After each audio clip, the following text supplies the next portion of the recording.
Very good. All right. Well, thank you for coming along, everybody. This is the ESIP Information Technology and Interoperability webinar series that we're calling Rants and Raves, but they're going in every direction imaginable. It seems the ones we've had so far have been really good this year, and I'm really excited for our speaker today. So Doug Schuster is going to present on a project that I had the pleasure to watch from the outside, but not enough time to really take part in, which I regret, among many things, not having enough time to take part in. So I'm really excited to learn more about the project and their outcomes. I've read a little bit of the summary material, but not really gotten a deep dive. So I'll let Doug introduce himself and the project. And thank you so much for coming along. Like I said, go ahead and join up in the Google Doc, add your name, help take notes if you care to. If you want to catch up on previous IT&Is, I'll put a link to our kind of previous recordings in the chat in just a moment. And this will end up on that same page as soon as we get it collated and uploaded. And other than that,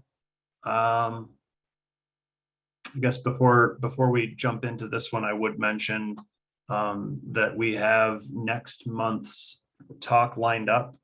Carlos Scheidegger, who works on the Quarto project, is going to come along and give us a rant and rave about kind of where Quartos come from and what it is, and kind of what we should all know about it, which I'm pretty excited about. It's a piece of kit that I have started to use a little bit and have really liked, and I'm excited to learn more and use more. And don't have anything specific planned after that, but we'll certainly be lining up some talks and getting everybody up to speed on what those are soon. So with that, turn it over to Doug. Thanks a lot. All right, thanks, Dave. I'm going to get my slides up here real quick.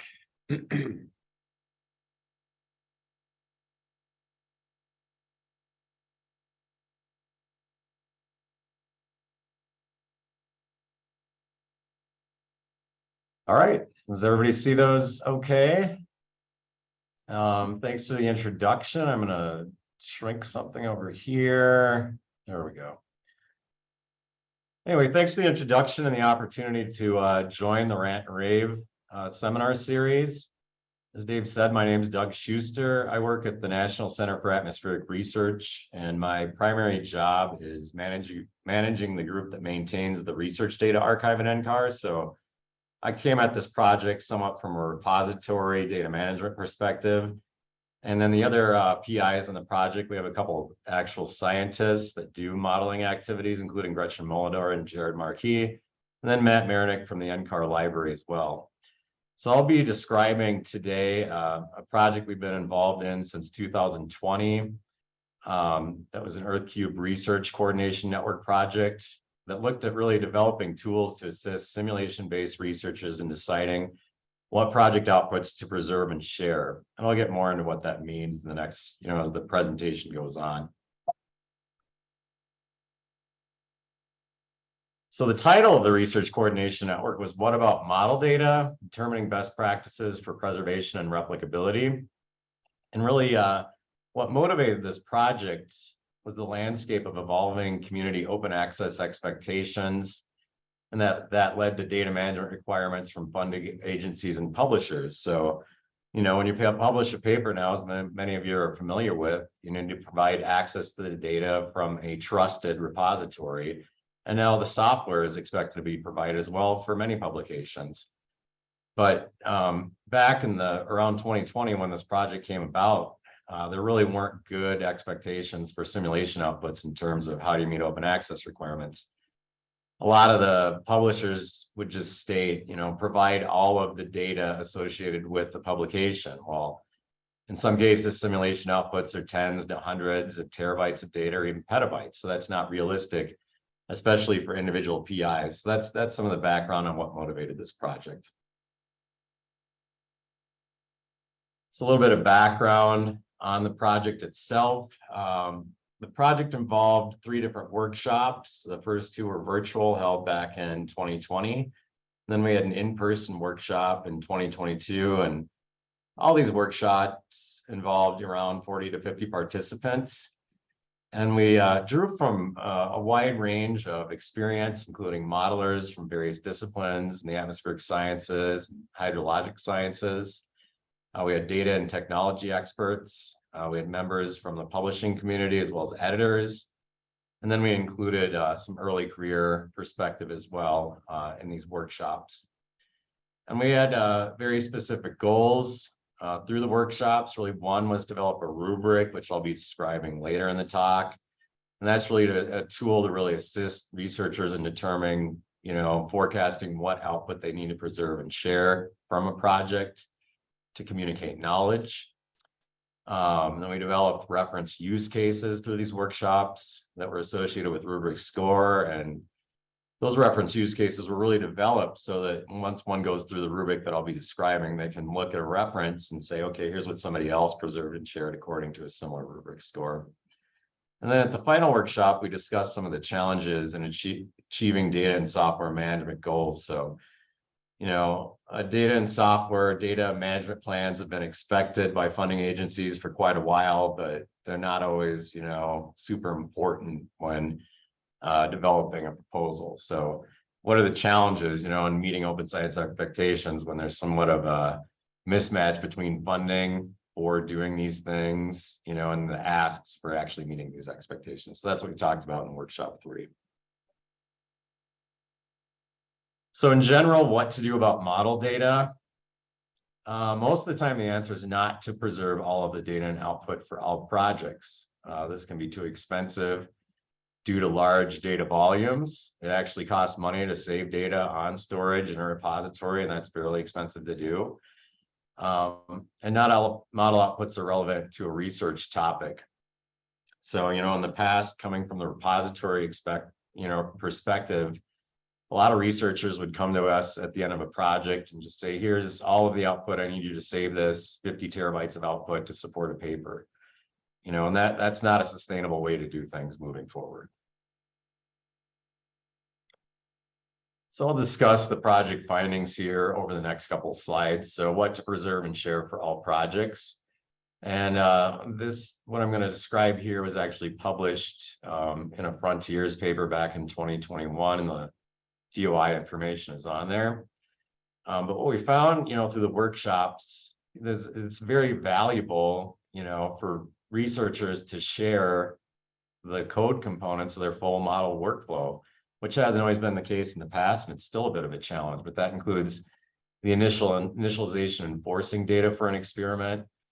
Ideally, those will be preserved in some kind of a community data repository, and that's typically, hopefully, the data provider responsibility, but that's not always the case. Through the workshop discussions, especially in the atmospheric sciences, we found that a lot of individual universities were actually preserving outputs from the National Center for Environmental Prediction operational models, for instance, because there's not necessarily a repository that has that information available back retrospectively. So we have all these duplicate efforts by universities that are out there saving data that's produced from, government agencies in this case, when that shouldn't necessarily have to be the case. So anyway, the initialization and forcing data is one component of the workflow. And then you have the codes for the workflow, including the pre-processing codes, the simulation configuration code, and the post-processing code. And ideally, those are actively maintained and with documentation hosted in a collaborative development platform such as GitHub. And, if you use a specific configuration and setup to support research findings in a published article, a snapshot of that code documentation and configuration used to support those research findings should be archived in a community software preservation repository. And one example is Zenodo. So there's a workflow available to take a snapshot of a repository at a frozen phase from GitHub, archive that into Zenodo, and get a DOI for the snapshot of your repository at that point in time. And then finally, the last leg of this is the selected simulation workflow outputs. And those are preserved ideally in a community data repository, a trusted repository of some kind out there, which typically isn't a website. That's a group of part of a research group at a university, but something that's sustained for the long term and can be trusted to be available for a long time. And historically, that's the researcher responsibility to take care of and fund this. And it can depend on who the funding sponsor is. If you're funded through a NASA project, they're supposed to actually take the outputs from that project and put them in a NASA repository, as part of the cost of the project. So that kind of depends on who the funder is in that case. And then now we get to the rubric portion of this. So the rubric's really intended for the guidance of this last piece of what simulation workflow outputs to preserve and share. So let me know if you have any questions or anything comes up during the presentation as well. I'm happy for people to jump in at any point.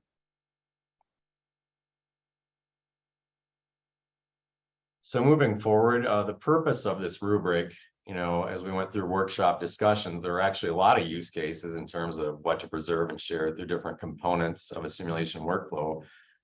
But what the workshop participants and RCN contributors came up with was to assist a researcher in determining what simulation outputs should be deposited in a trusted community repository to communicate knowledge. And then when to use this rubric. Ideally, one uses it during the project formulation phase, when you're developing a proposal that you're going to submit to a sponsor, requesting money for a project so that you can resource the needs of software and data management accordingly. And that's what this figure is highlighting here, when to employ the RCN project guidance. So one comes up with a research idea, and that goes into the research project proposal formulation process, and not necessarily all steps of that are captured here. But we wanted to highlight, where one would use and employ the outputs from this project. So you come up with a question, you formulate a simulation configuration, workflow, and computational needs that will hopefully help you answer whatever that research question is. And then once that's in place, you'll craft a software development and sharing plan to facilitate simulation workflow reuse. And that's the second box here. And that comes from the recommendation of the project to preserve and share all code configuration elements of the simulation workflow. Once you have that information in place, determine what simulation output products to preserve and share. And that's where the rubric comes into play. What do I need to preserve and share to communicate knowledge? And this is really with the goal of supporting some of these publisher expectations for access to data that was used to support findings in a paper, that type of thing.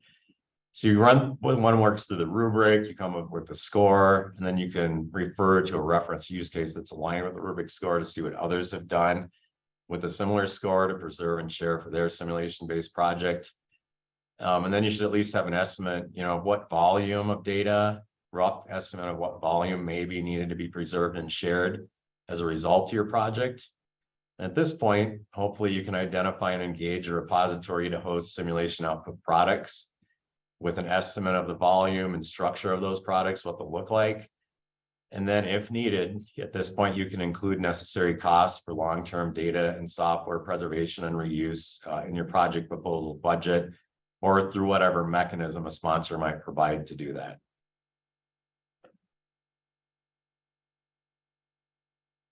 So in the next few slides, I'll go through what the rubric looks like itself.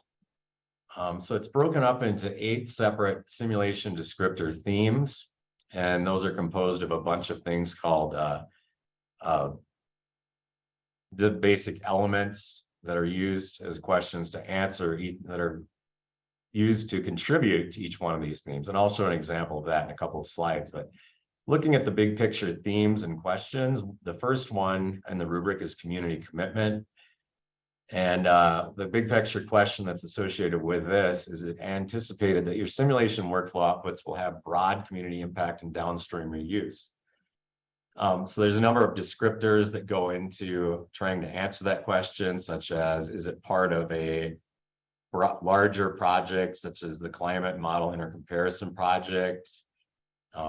Is it a global reanalysis product? Those types of things. Is it part of a high visibility experiment?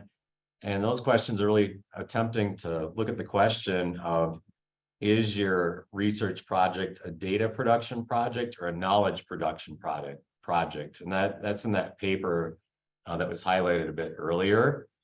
But a data production project is one where, one is running a simulation such as those used in the CMIP outputs, really for broad downstream reuse. That's the intention of the project. So in that case, the intention is to preserve most simulation outputs. And if you get a high score in this section, that's what this is looking at. And you need to think about how you're going to resource a repository and access to those outputs so that they can be reused in an effective way as a result of your project. And in some cases, if you're determining that you have a data production project versus a knowledge production project, one doesn't necessarily have to go through the rest of this rubric because it has a very specific use case. You're producing data for others to reuse. Repository data accessibility. Now we're getting into other aspects of the rubric. Does the trusted community repository that you plan on archiving your data in provide adequate data access capabilities for the volume of data that you plan on depositing? And in general, the components of that, if you get a low score, the answer is no. So it's less valuable to preserve lots of data. If you put it somewhere but nobody can access it, what's the value? If the repository or service that you're looking at has things like subsetting, data proximate compute access for a broad range of users, the score of the rubric weights towards preserve more for this theme. Simulation workflow accessibility is another theme. And this one's really looking at, would it be straightforward for others in your academic discipline to rerun your simulation model workflow steps? If the answer is yes to the various components, that weights the rubric towards preserve less. No is preserve more. Preserve more, I should have mentioned, is weighted towards the higher scoring that you see in these examples. So the rubric's trying to get at, do we need to preserve data outputs, or can others really rerun a simulation to get those outputs again in the future? Understand what the workflow looks like and get knowledge out of that provides more value than actually having the outputs themselves available. Simulation post-processing workflow accessibility is a similar question, but it kind of looks at the steps that happen after the model run to get the data in the form it is as the end product. So it's looking at the full simulation workflow. Research workflow output accessibility.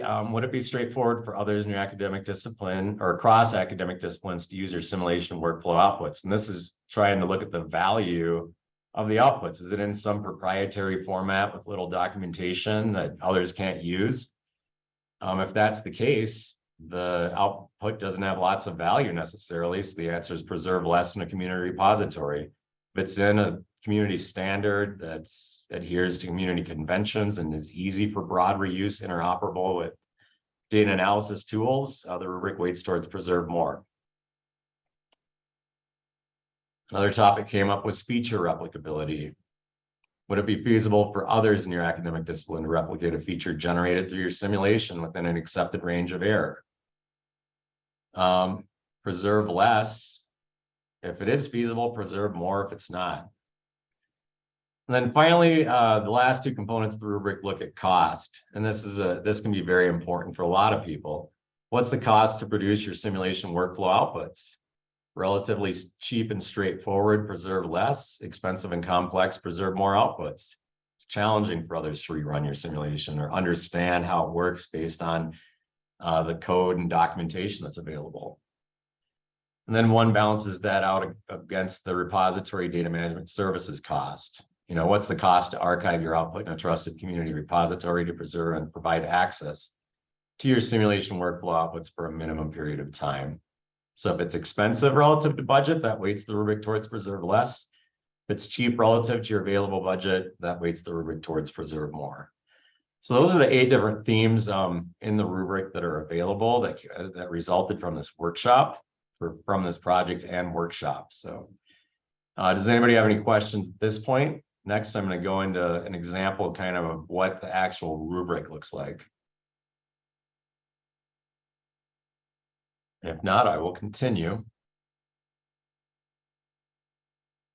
So here's what it looks like for the actual rubric structure. I went over those simulation descriptor themes. Each one has a big picture question that we just reviewed. And then there are a number of different descriptors that were decided upon that hopefully work towards answering that big picture question for a simulation descriptor theme. And then you have classes that you choose according to each descriptor, ranging from preserve few outputs to preserve most outputs. And then there's a score that's lined up exactly with those classes, going from 1, 2, or 3. And then there's a weighted score, and that depends somewhat on the weighting for each descriptor. And you'll see what that looks like in the next couple of slides. So as I said, one of the areas that's investigated by the rubric is cost. Is it more cost effective to rerun a full simulation workflow or preserve model output products in a trusted repository? So in this case, as we saw in the previous section, there are a couple of themes that look into answering that cost questions. The big picture question of what is the cost to produce your simulation workflow outputs. There are a couple different simulation descriptors that look at answering this question, including the computational cost of running the simulation workflow and the human resource cost of producing the simulation workflow. So you can kind of see how the rubric works here. For class 1, it's small computational cost, no special platform needs, trivial effort required to replicate simulation for most end users. So if that's the case, it's easy for users, in the future to rerun this simulation in an acceptable way or understand the software components of the simulation itself. So your raw score is low. It's weighted towards preserve less output. And the weighted score is also low. In the middle, it's moderate computational cost, easy access to needed platforms. In this case, the rubric indicates, preserve selected simulation outputs for this theme. And as you can see here, the weighted score actually kicks in after you get above a raw score of 1. So in this case, if you picked class 2 for either one of these simulation descriptors, the weighted score would be 4.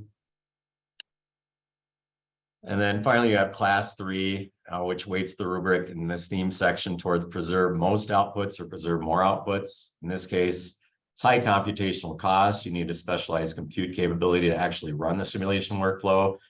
And the other component is there's significant time and expertise required to replicate a simulation. So it's really challenging for others to rerun a simulation. That's kind of what the emphasis is here. And then the weighted score for those class 3, if you chose those, would be 6. And that gives this section theme a total score of between 2 and 12. And the reason that we have the weighting set up like it is it was aligned well with actually the testing that was done through use cases. Then it's also to provide balance between different sections, such as in this case, we have the cost to reproduce, run the simulation workflow. And then we have the cost to archive the output in a trusted community repository. You have the repository supported data curation cost. That's the only descriptor for this section. Class 1 in this case, the community repository data curation expenses are prohibited due to large volume of the expected model outputs relative to your budget. So that weights the rubric towards preserve fewer outputs in a community repository because it's really not economically feasible. It's moderately expensive. Maybe you can preserve some of the outputs from your project in a community repository. In this case, the score weighting is ×3, as you can see to the left. So you'd have a score of 6 for class 2. And then class 3, would it be inexpensive to curate the complete workflow outputs for a minimum number of years in a community repository. So relative to budget, or maybe the outputs are small, so you can preserve everything if you want in a community repository, and you end up with a weighted score in this case of 12, which matches the available weighting in the previous section that we had for rerunning the model. So you can kind of see how the weighting works. But we also instruct users in the instructions for using the rubric is to, weight the sections accordingly. You can change the weighting if something is more important for your specific project or use case. These are all suggested weights, but if something's more important, feel free to change the weighting and modify as needed to support your specific use case. So I'll move on from there. Let me know if you have any questions. So once one goes through the full rubric, they go through those 8 sections, and then what there are a total of 17 simulation descriptors just divided across those 8 sections. One will come up with a total weighted score of some kind, and we have listed here various scoring bins. It's suggested if you have a weighted score of less than 48 to preserve view simulation workflow outputs. If you have a rubric score that's in the bin of 48 to 72, preserve selected simulation workflow outputs. And then if you have a rubric score that's greater than 72, that would indicate that you should preserve the majority of your simulation workflow outputs from your project that you're in the proposal phase of planning. And that's very subjective. So that's where these use cases come into play. So there are reference use cases that are available and aligned with each one of these scores. And here are examples of what those reference use cases look like.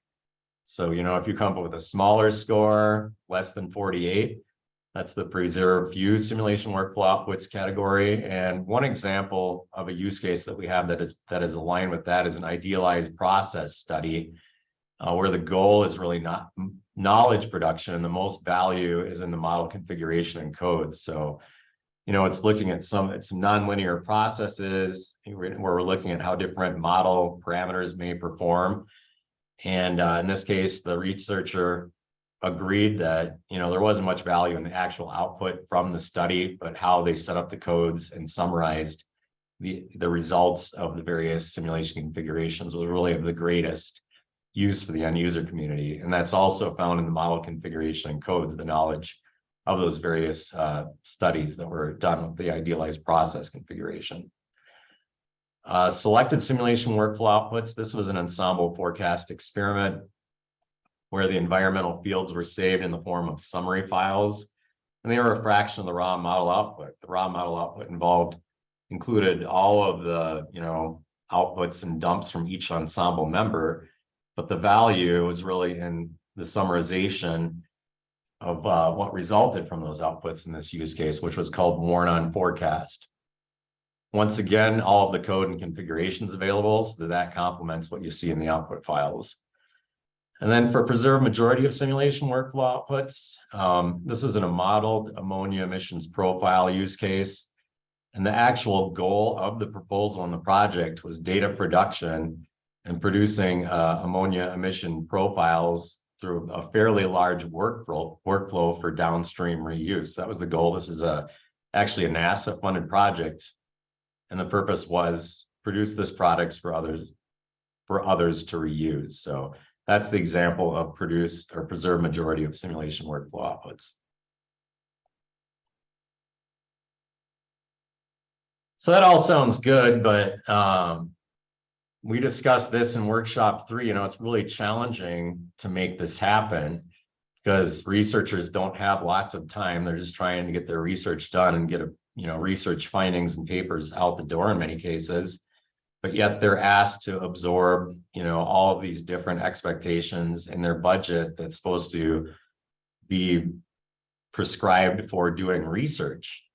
But then they basically have to build into that budget the data and software and data management activities.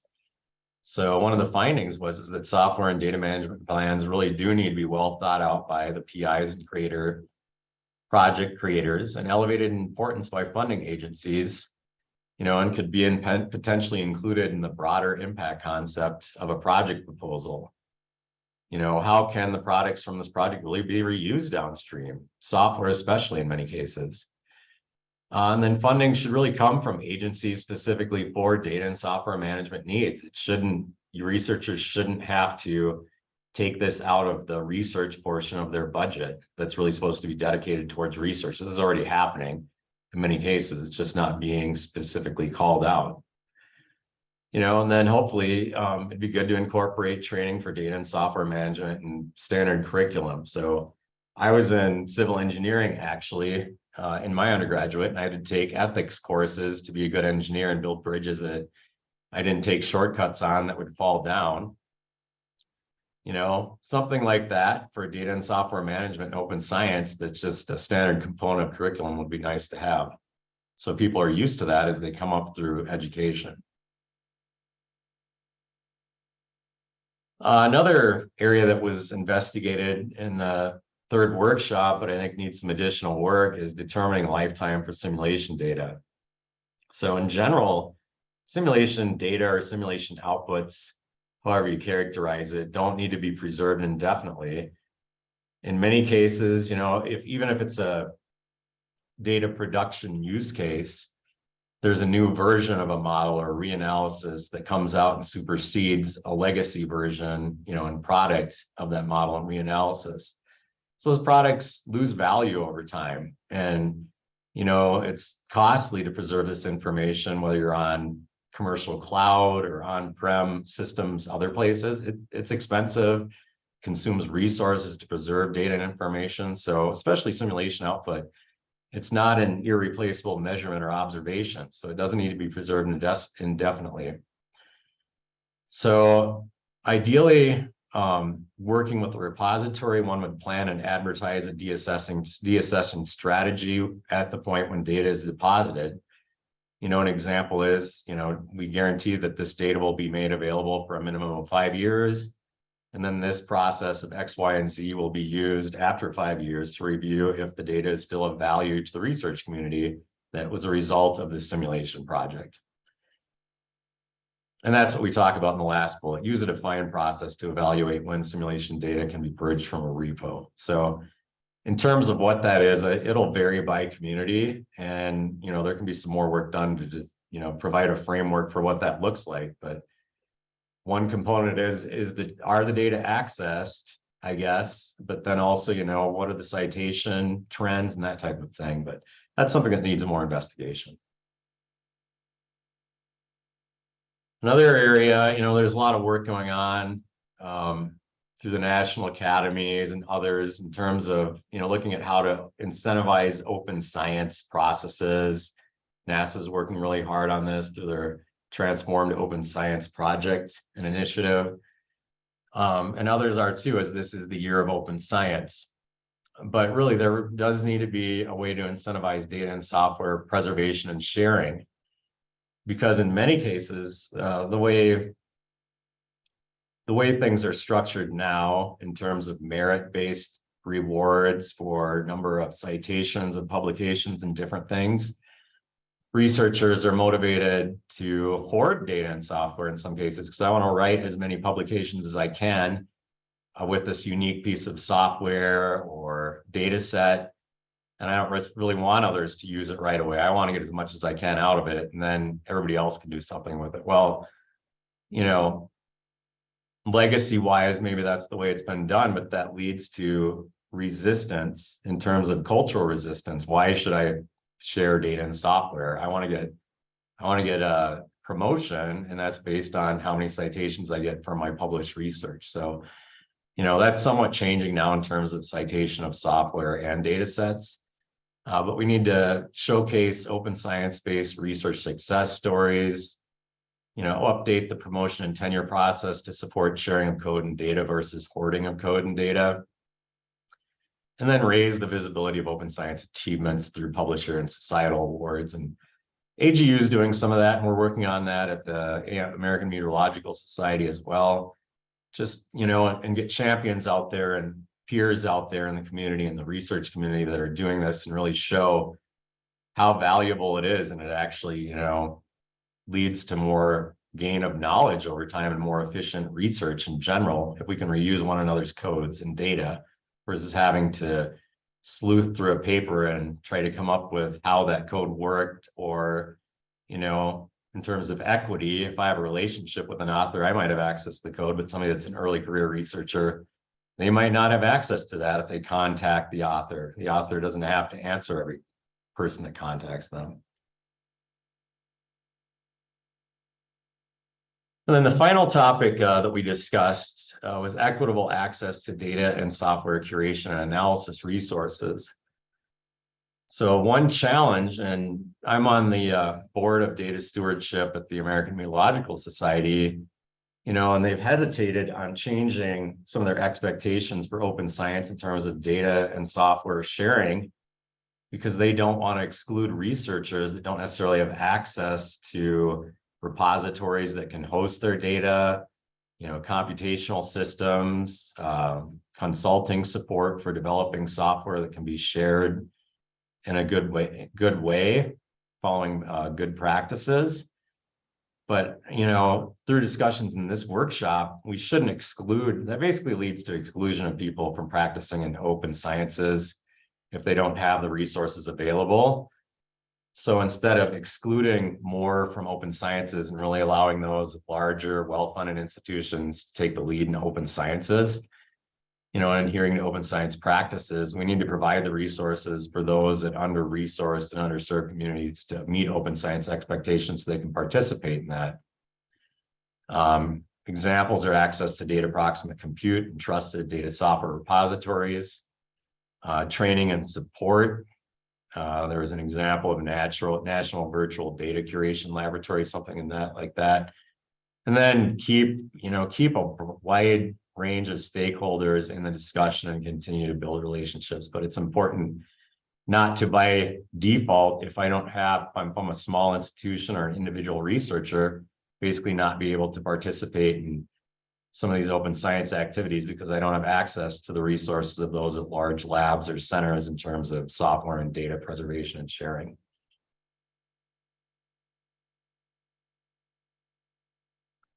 So with that, we're coming to the end of the talk. I just wanted to put a few links in here. The rubric's already being used by the American Meteorological Society and the American Geophysical Union to inform their guidance for data and software policies for AMS publications. And then for AGU, it's also referred to in their guidelines for research primarily based on numerical models or theory. So they have, as this project has gone on, AGU and others have moved more towards a preserve and share software stance versus all the data from simulations. So it's been good to see. But once again, it's challenging because not everybody is motivated to share their software for a variety of reasons, ranging from IP, intellectual property concerns to I want to write lots of papers with this software before I share it, if I share it. I'm going to my code is ugly. I don't want to share my code, all the way to that. So that gets back to some of the topics we just talked about. And then finally, the link here is the example. It's an example interactive version of the rubric that's available through the project website. So with that, I'll take any questions that you might have. Thanks.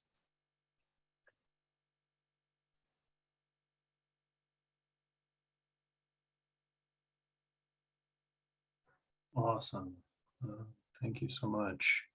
We've got a little bit of chat.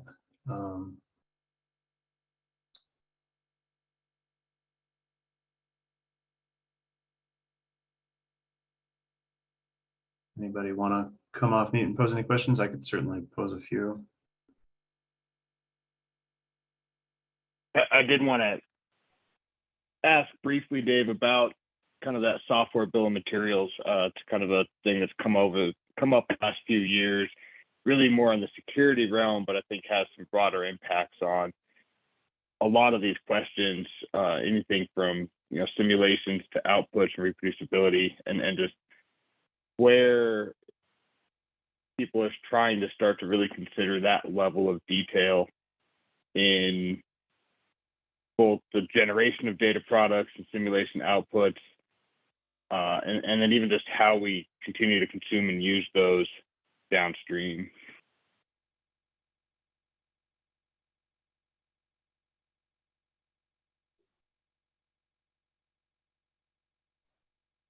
All right. Can you rephrase the question a bit? I didn't quite understand it. Yeah, I'm not super familiar with the concept of the bill of materials. Nels, if you want to expand on that a little bit.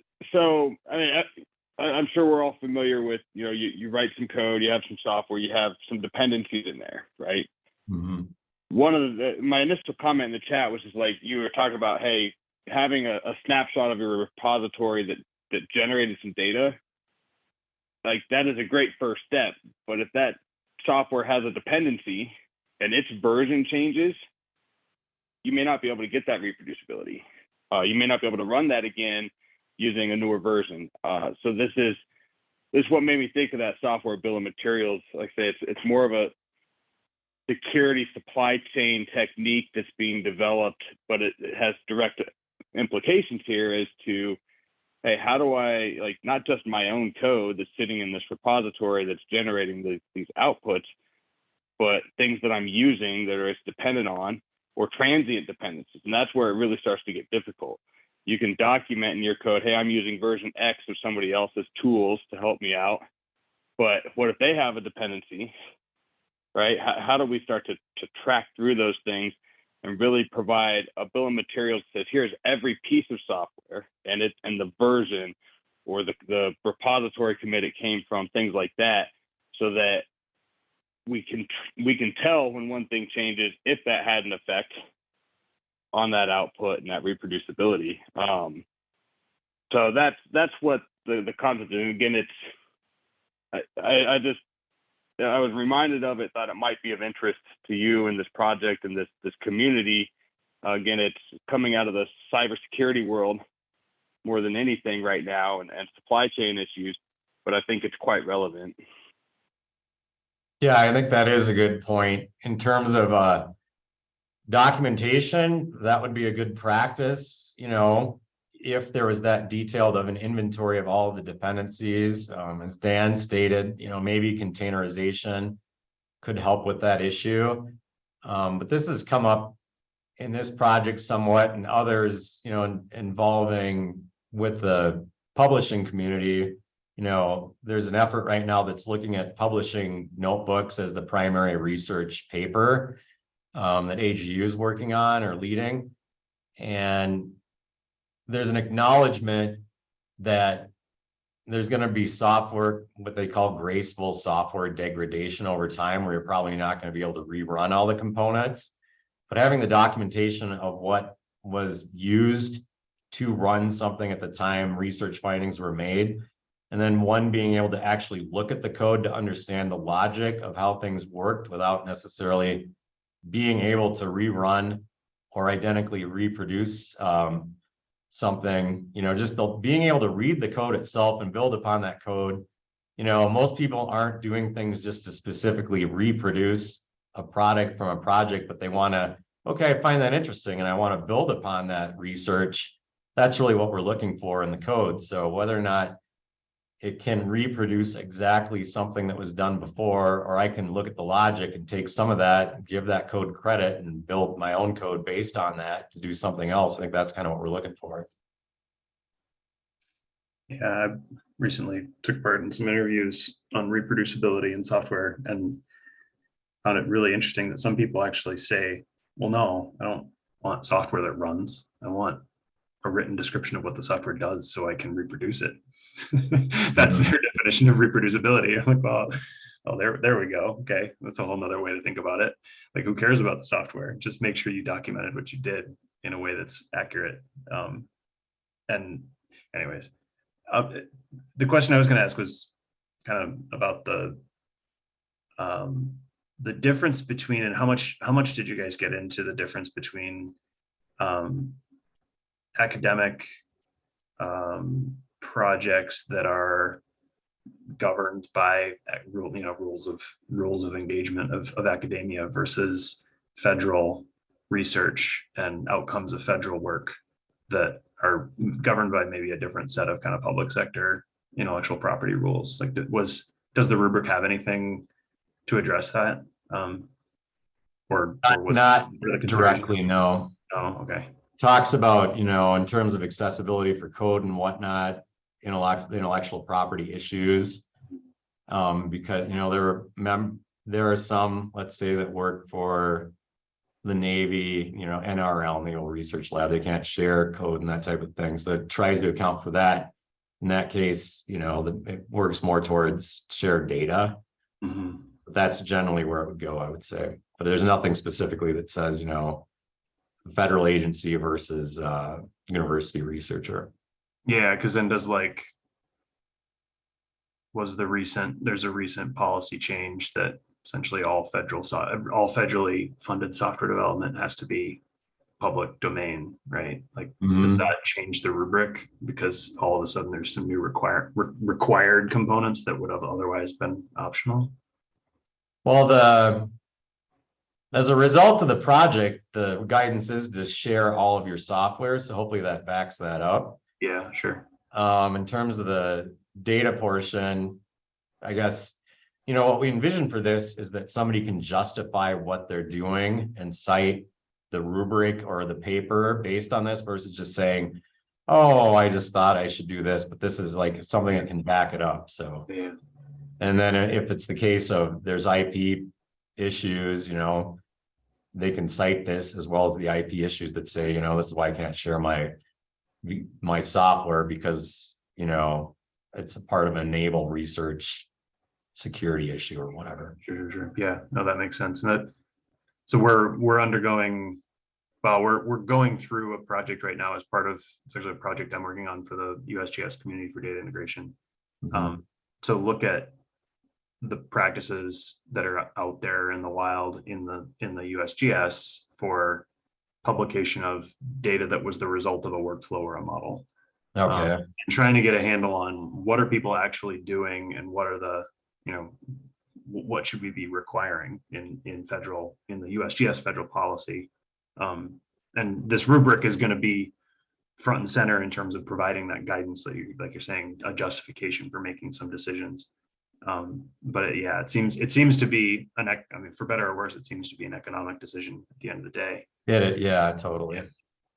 Which it is what it is. This kind of forces the issue, and everybody understands that, like, well, yeah, you can only afford to do so much, and you're going to do as much as you can of the good thing you can do. And here we go. Right. And then what's the value? I mean, that's what it's also trying to look at of that data that you're trying to share for a long time period and costs so much money to do so. And it's hard to forecast that always. Everybody's going to, all kinds of people are going to use my outputs, but no, not really. But that's why that, okay, we're going to preserve this for 3 years or 5 years, and then we're going to review the value of it at that point through some mechanism. Yeah. Matt, do you have your hand up? Matt. Yeah, thanks, Doug. So I'm a co-PI with Doug on the project, and just want to add a little bit to the last question, Dave, around the IP stuff. So as Doug said, there is a question in the rubric specifically about IP barriers, or whether things are fully open. And in the kind of way Doug was describing the rubric, there's sort of class 1 versus class 3, which is save more, save less data.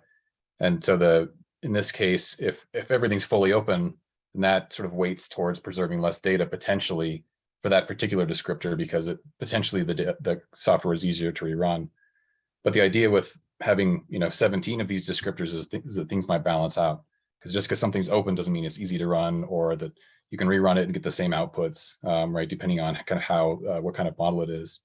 So that's a consideration, and it would, in this case, if everything's open, it would weight towards preserve less data. There may be other factors that sort of weight towards preserve more data.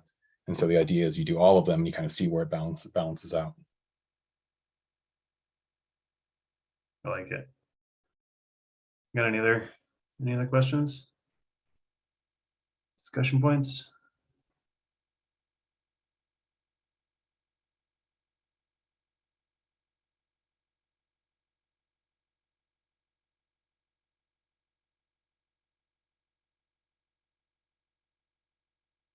All right, well, we will, I captured a few notes. We'll definitely summarize that a bit more. And if you're able to share, Doug, if you could email me your slides, I'll get those archived on the wiki alongside the recording, and we'll get the links that you've shared here in your slides plowed in there, and hopefully raise the visibility of this stuff as much as we can. It was really valuable. It's super useful. Thank you so much for putting the project together and bringing it to conclusion. And yeah, some of the next steps are super important. So hopefully this continues at some level. Yep, we want community feedback, and thanks for helping us promote it through this venue and get it out there. So yeah, absolutely. And Very good. All right. Next time we will hear about a not unrelated topic, this Quarto successor to R Markdown and kind of sort of Jupyter Notebooks. A little bit of a different tone than this talk, but should be very interesting nevertheless. So same place, same time next month, and have fun at the conference next week. I unfortunately was not able to make it. I'm bummed I can't see everybody. Hopefully the flooding doesn't upend everybody's travel. And other than that, we'll see you later.